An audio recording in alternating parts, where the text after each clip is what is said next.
Concilio de Ferrara, Florencia. Papa Eugenio IV. Por la reconciliación de griegos y latinos. Se celebró en Roma los 2 últimos años.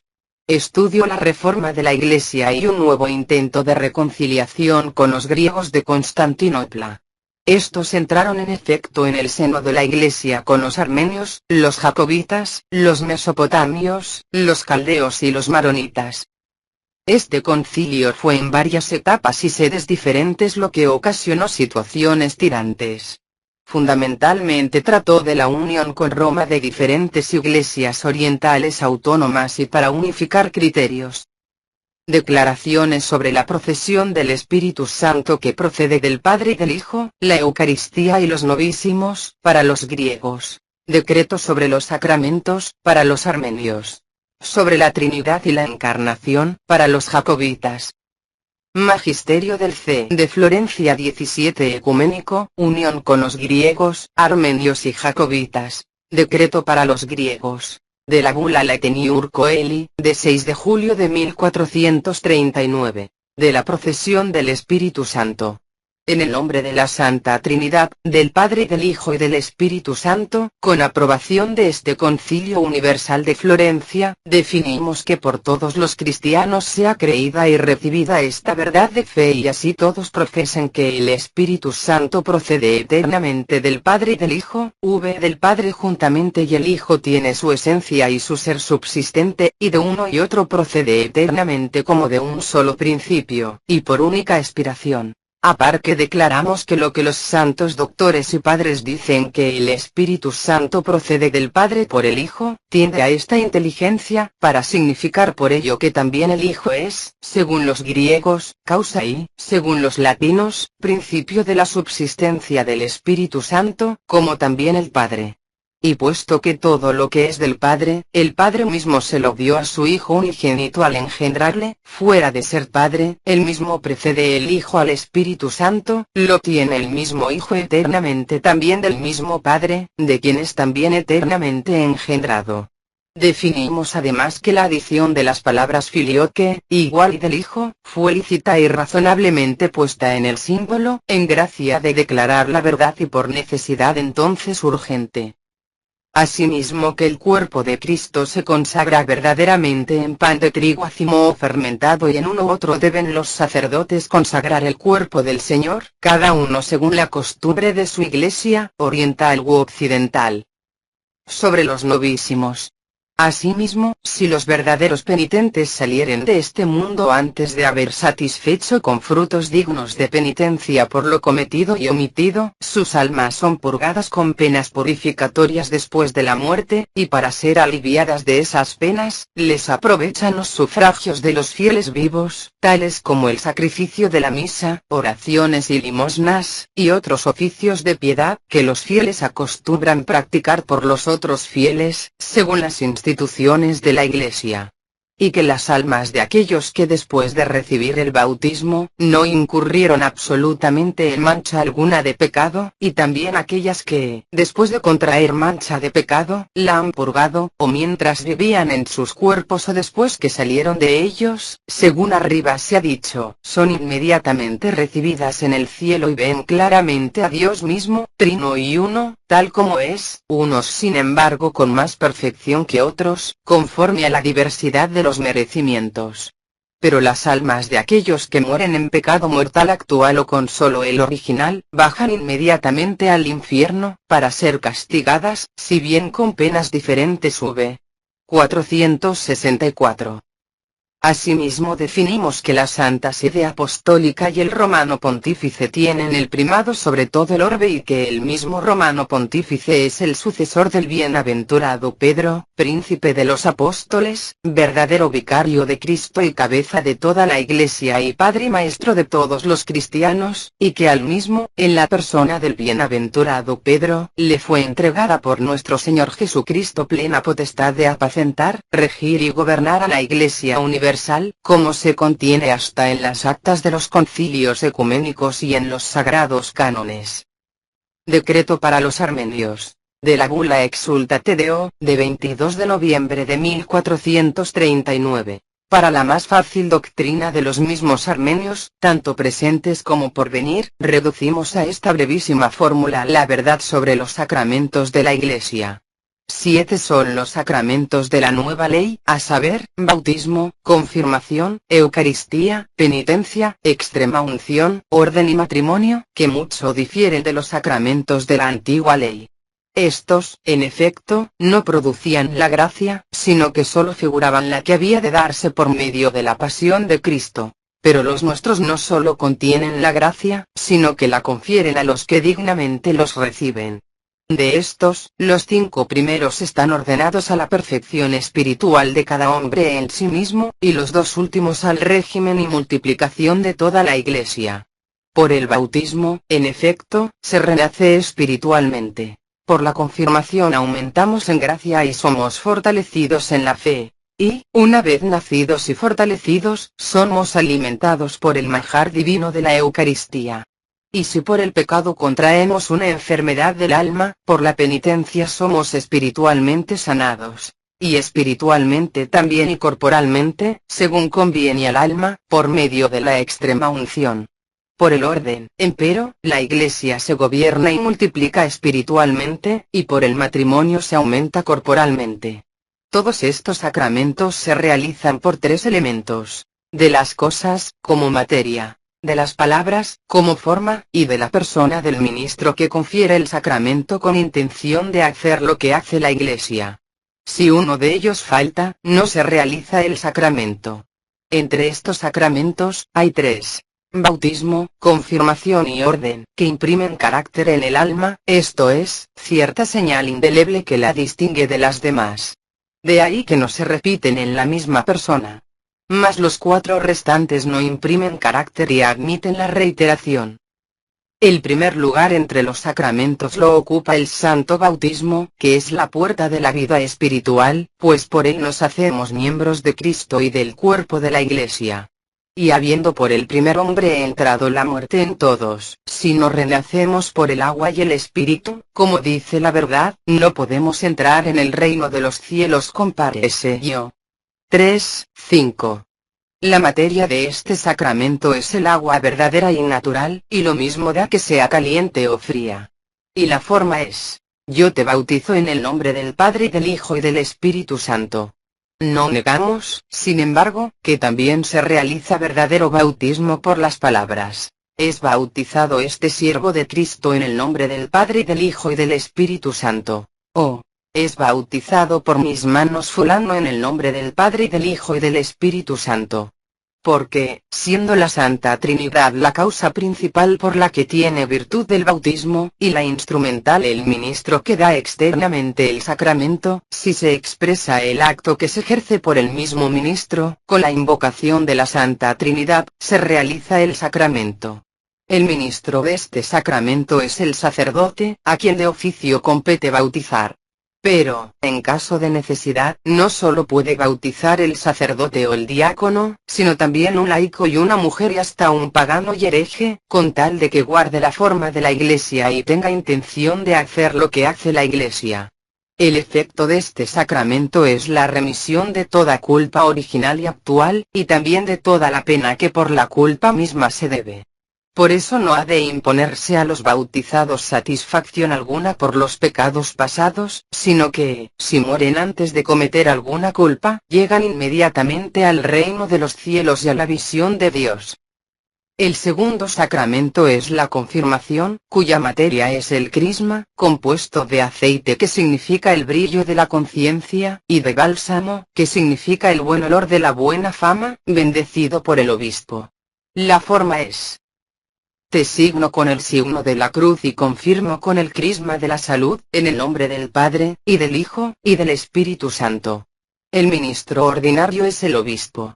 Y aunque el simple sacerdote puede administrar las demás funciones, ésta no debe conferirla más que el obispo, porque solo de los apóstoles cuyas veces hacen los obispos se lee que daban el Espíritu Santo por la imposición de las manos, como lo pone de manifiesto el pasaje de los Hechos de los Apóstoles. Como oyeran, dice, los apóstoles, que estaban en Jerusalén, que Samaria había recibido la palabra de Dios, enviaron allá a Pedro y a Juan.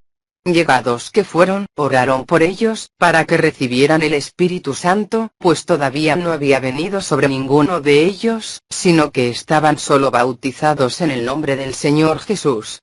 Entonces imponían las manos sobre ellos y recibían el Espíritu Santo. Act. 8:14 ss. Ahora bien, en lugar de aquella imposición de las manos, se da en la Iglesia la confirmación. Sin embargo, se lee que alguna vez, por dispensa de la sede apostólica, con causa razonable y muy urgente, un simple sacerdote ha administrado este sacramento de la confirmación con crisma consagrado por el obispo. El efecto de este sacramento es que en él se da el Espíritu Santo para fortalecer, como les fue dado a los apóstoles el día de Pentecostés, para que el cristiano confiese valerosamente el nombre de Cristo. Por eso, el confirmando es ungido en la frente, donde está el asiento de la vergüenza, para que no se avergüence de confesar el nombre de Cristo y señaladamente su cruz, que es escándalo para los judíos y necedad para los gentiles. Compárese 1 Cor.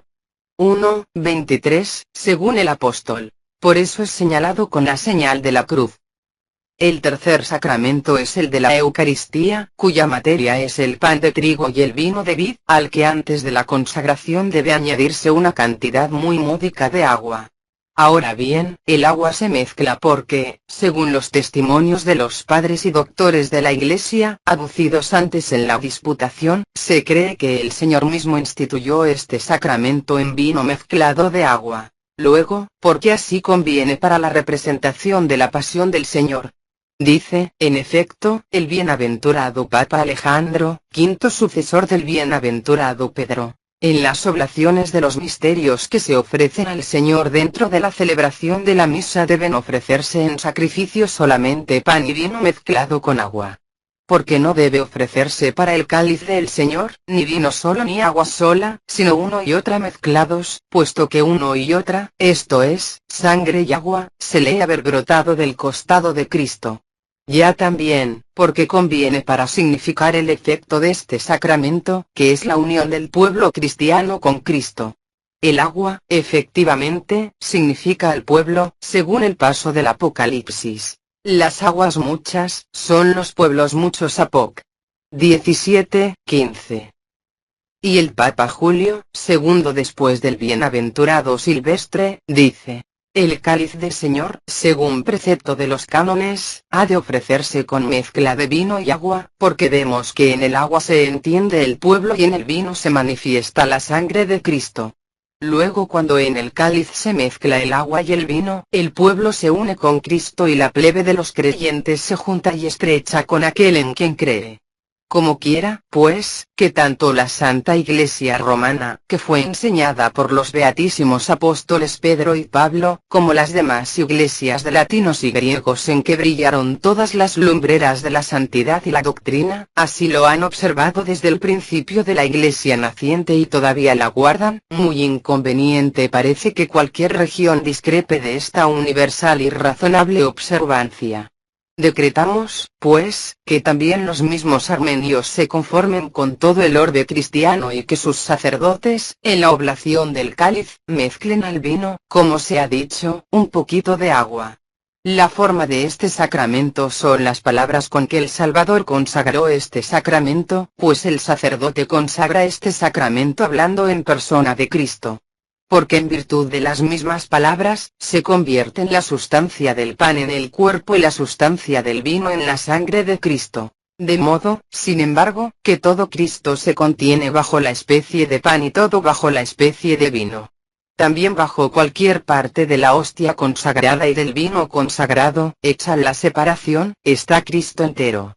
El efecto que este sacramento obra en el alma del que dignamente lo recibe, es la unión del hombre con Cristo.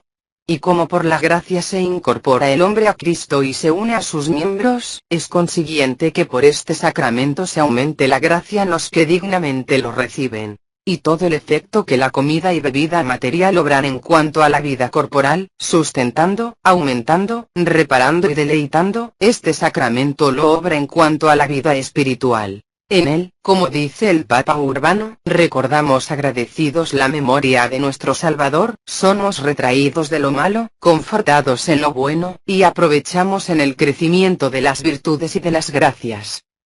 El cuarto sacramento es la penitencia, cuya cuasi materia son los actos del penitente, que se distinguen en tres partes.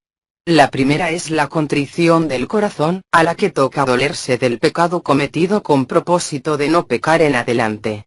La segunda es la confesión oral, a la que pertenece que el pecador confiese a su sacerdote íntegramente todos los pecados de que tuviere memoria. La tercera es la satisfacción por los pecados, según el arbitrio del sacerdote. Satisfacción que se hace principalmente por medio de la oración, el ayuno y la limosna. La forma de este sacramento son las palabras de la absolución que profiere el sacerdote cuando dice, yo te absuelvo, etc. Y el ministro de este sacramento es el sacerdote que tiene autoridad de absolver, ordinaria o por comisión de su superior. El efecto de este sacramento es la absolución de los pecados. El quinto sacramento es la extrema unción, cuya materia es el aceite de oliva, bendecido por el obispo. Este sacramento no debe darse más que al enfermo, de cuya muerte se teme, y ha de ser ungido en estos lugares: en los ojos, a causa de la vista; en las orejas, por el oído; en las narices, por el olfato; en la boca, por el gusto o la elocución; en las manos, por el tacto; en los pies, por el paso; en los riñones, por la delectación que allí reside. La forma de este sacramento es esta: por esta santa unción y por su piadosísima misericordia, el Señor te perdone cuanto por la vista, etc. y de modo semejante en los demás miembros. El ministro de este sacramento es el sacerdote. El efecto es la salud del alma y, en cuanto convenga, también la del mismo cuerpo. De este sacramento dice el bienaventurado Santiago apóstol: ¿está enfermo alguien entre vosotros? Llame a los presbíteros de la Iglesia, para que oren sobre él, ungiéndole con óleo en el nombre del Señor. Y la oración de la fe salvará al enfermo, y el Señor le aliviará y, si estuviere en pecados, se le perdonarán. Jac. 5:14. El sexto sacramento es el del orden, cuya materia es aquello por cuya entrega se confiere el orden. Así el presbiterado se da por la entrega del cáliz con vino y de la patena con pan; el diaconado por la entrega del libro de los evangelios; el subdiaconado por la entrega del cáliz vacío y de la patena vacía sobrepuesta, y semejantemente de las otras órdenes por la asignación de las cosas pertenecientes a su ministerio. La forma del sacerdocio es: recibe la potestad de ofrecer el sacrificio en la Iglesia, por los vivos y por los difuntos, en el nombre del Padre y del Hijo y del Espíritu Santo. Y así de las formas de las otras órdenes, tal como se contiene ampliamente en el Pontifical Romano. El ministro ordinario de este sacramento es el obispo. El efecto es el aumento de la gracia, para que sea ministro idóneo. El séptimo sacramento es el del matrimonio, que es signo de la unión de Cristo y la Iglesia, según el apóstol que dice: este sacramento es grande, pero entendido en Cristo y en la Iglesia. Ep. 5:82. La causa eficiente del matrimonio regularmente es el mutuo consentimiento expresado por palabras de presente. Ahora bien, triple bien se asigna al matrimonio. El primero es la prole que ha de recibirse y educarse para el culto de Dios. El segundo es la fidelidad que cada cónyuge ha de guardar al otro. El tercero es la indivisibilidad del matrimonio, porque significa la indivisible unión de Cristo y la Iglesia. Y aunque por motivo de fornicación sea lícito hacer separación del lecho, no lo es, sin embargo, contraer otro matrimonio, como quiera que el vínculo del matrimonio legítimamente contraído, es perpetuo. Decreto para los jacobitas. De la bula Cantate Domino, de 4 de febrero de 1441, fecha florentina, o 1442, actual. La Sacrosanta Iglesia Romana, fundada por la palabra del Señor y Salvador nuestro, firmemente cree, profesa y predica a un solo verdadero Dios omnipotente, inmutable y eterno, Padre, Hijo y Espíritu Santo, uno en esencia y trino en personas. El Padre unigénito, el Hijo engendrado del Padre, el Espíritu Santo que procede del Padre y del Hijo, que el Padre no es el Hijo o el Espíritu Santo. El Hijo no es el Padre o el Espíritu Santo. El Espíritu Santo no es el Padre o el Hijo, sino que el Padre es solamente Padre, y el Hijo solamente Hijo, y el Espíritu Santo solamente Espíritu Santo. Solo el Padre engendró de su sustancia al Hijo, el Hijo solo del Padre solo fue engendrado, el Espíritu Santo solo procede juntamente del Padre y del Hijo. Estas tres personas son un solo Dios, y no tres dioses, porque las tres tienen una sola sustancia, una sola esencia, una sola naturaleza, una sola divinidad, una sola inmensidad, una eternidad, y todo es uno, donde no obsta la oposición de relación. Por razón de esta unidad, el Padre está todo en el Hijo, todo en el Espíritu Santo. El Hijo está todo en el Padre, todo en el Espíritu Santo. El Espíritu Santo está todo en el Padre, todo en el Hijo. Ninguno precede a otro en eternidad, o le excede en grandeza, o le sobrepuja en potestad. Eterno, en efecto, y sin comienzo es que el Hijo exista del Padre. Y eterno y sin comienzo es que el Espíritu Santo proceda del Padre y del Hijo. El Padre, cuanto es obtiene, no lo tiene de otro, sino de sí mismo. Y es principio sin principio. El Hijo, cuanto es obtiene, lo tiene del Padre, y es principio de principio. El Espíritu Santo, cuanto es obtiene, lo tiene juntamente del Padre y del Hijo. Mas el Padre y el Hijo no son dos principios del Espíritu Santo, sino un solo principio. Como el Padre y el Hijo y el Espíritu Santo no son tres principios de la creación, sino un solo principio.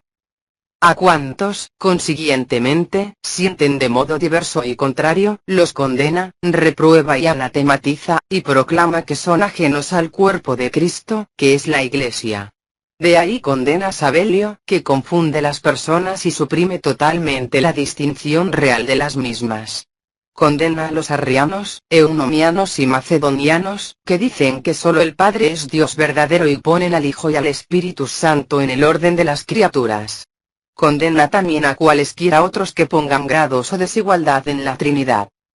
Firmísimamente cree, profesa y predica que el solo Dios verdadero, Padre, Hijo y Espíritu Santo, es el creador de todas las cosas, de las visibles y de las invisibles, el cual, en el momento que quiso, creó por su bondad todas las criaturas, lo mismo las espirituales que las corporales. Buenas, ciertamente, por haber sido hechas por el sumo bien, pero mudables, porque fueron hechas de la nada. Y afirma que no hay naturaleza alguna del mal, porque toda naturaleza, en cuanto es naturaleza, es buena.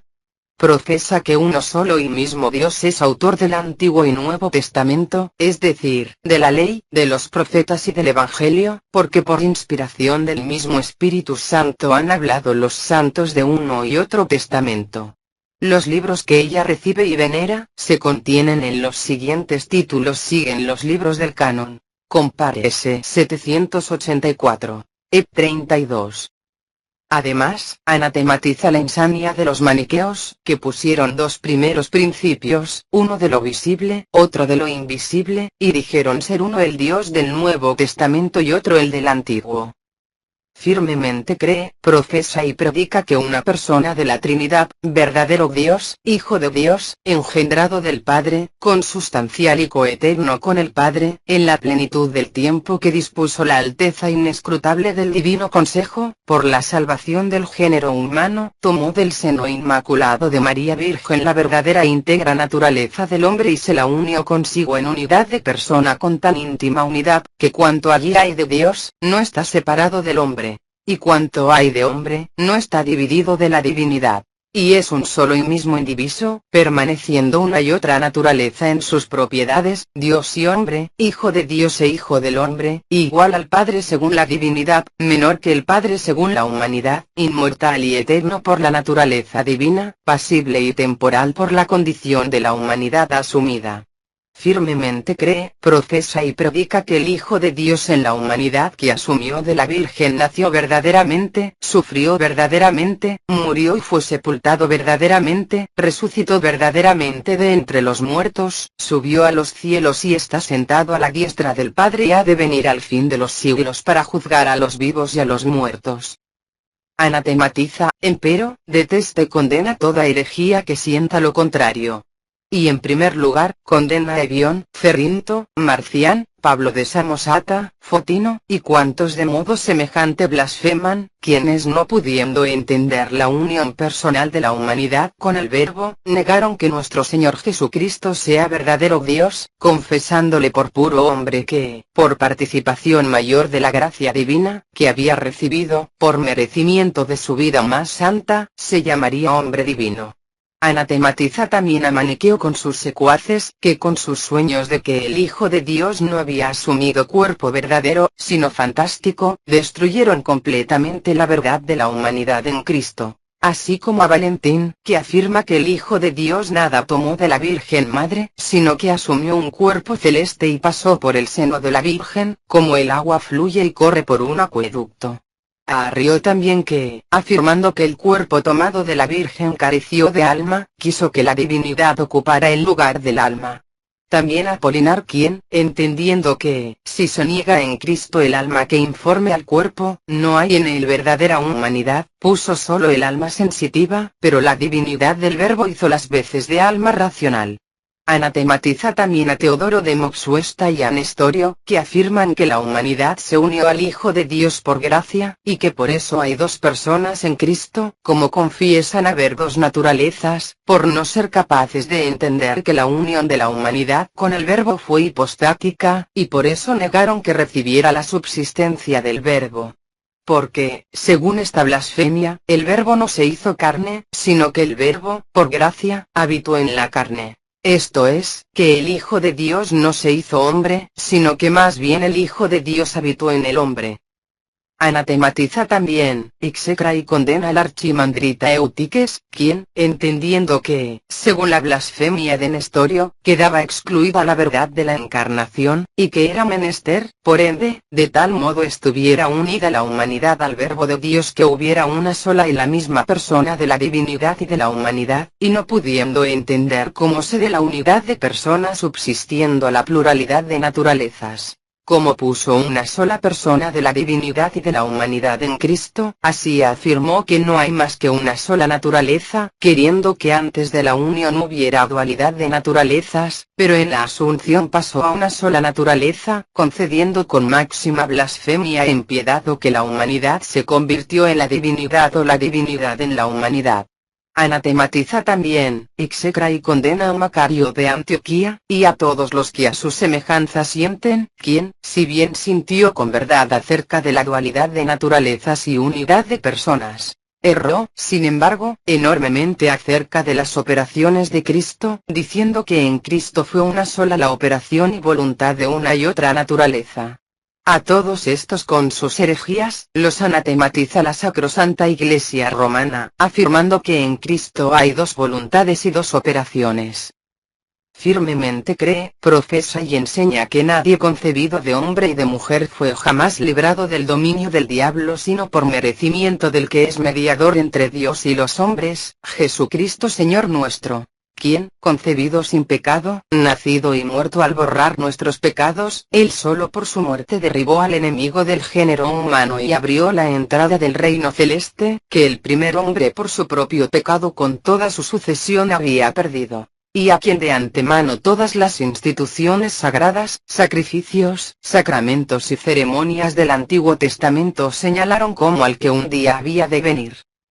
Firmemente cree, profesa y enseña que las legalidades del Antiguo Testamento, o sea, de la ley de Moisés, que se dividen en ceremonias, objetos sagrados, sacrificios y sacramentos, como quiera que fueron instituidas en gracia de significar algo por venir, aunque en aquella edad eran convenientes para el culto divino, cesaron una vez venido nuestro Señor Jesucristo, quien por ellas fue significado, empezaron los sacramentos del Nuevo Testamento.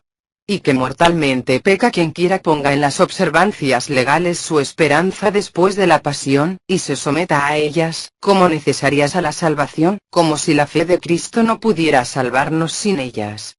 No niega, sin embargo, que desde la pasión de Cristo hasta la promulgación del Evangelio, no pudiesen guardarse, a condición, sin embargo, de que no se creyesen en modo alguno necesarias para la salvación. Pero después de promulgado el Evangelio, afirma que, sin pérdida de la salvación eterna, no pueden guardarse.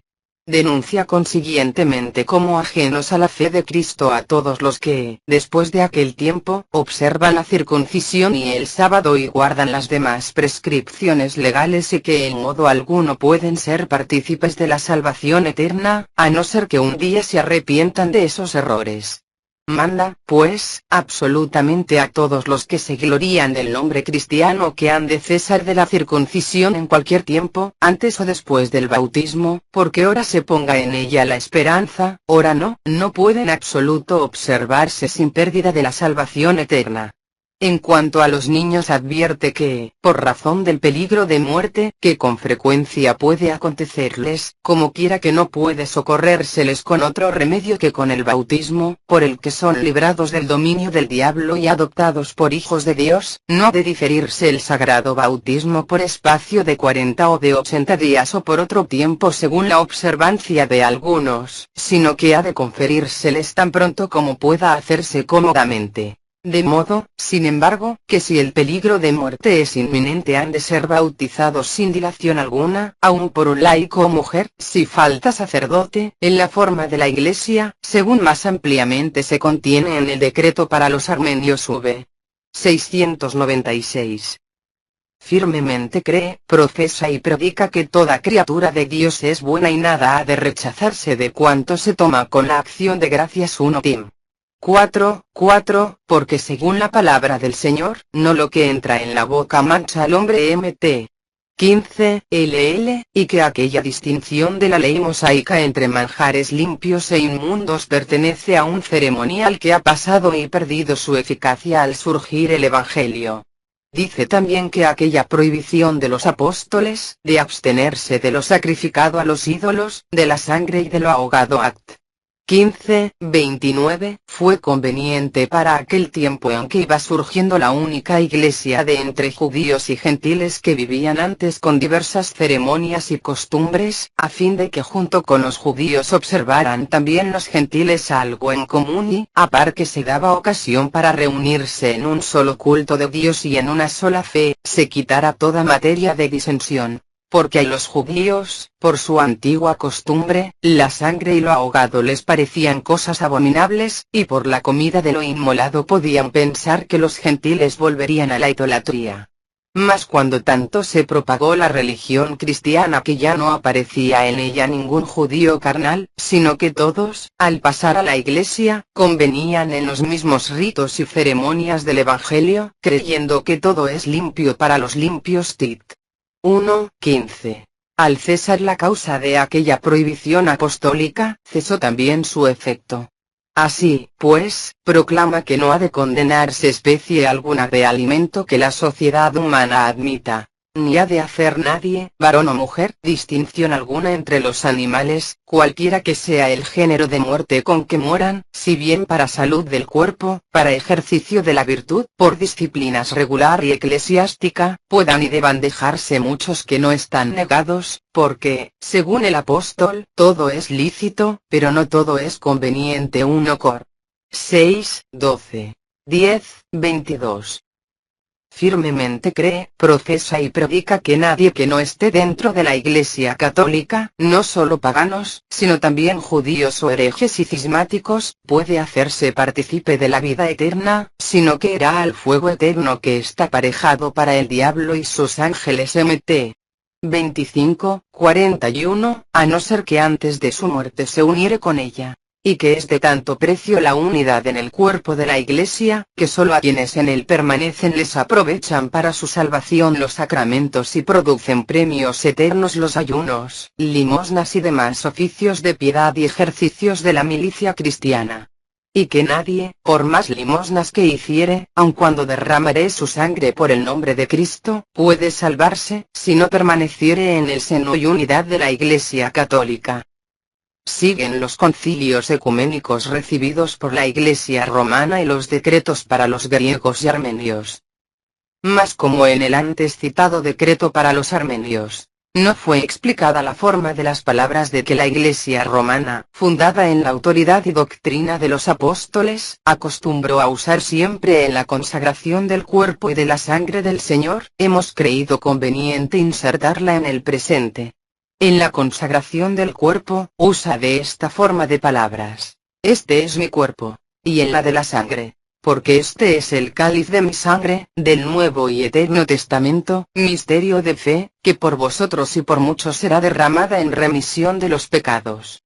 En cuanto al pan de trigo en que se consagra el sacramento, nada absolutamente importa que se haya cocido el mismo día o antes, porque mientras permanezca la sustancia del pan, en modo alguno ha de dudarse que, después de las citadas palabras de la consagración del cuerpo pronunciadas por el sacerdote con intención de consagrar, inmediatamente se transustancian el verdadero cuerpo de Cristo. Los decretos para los sirios, caldeos y maronitas, nada nuevo contienen.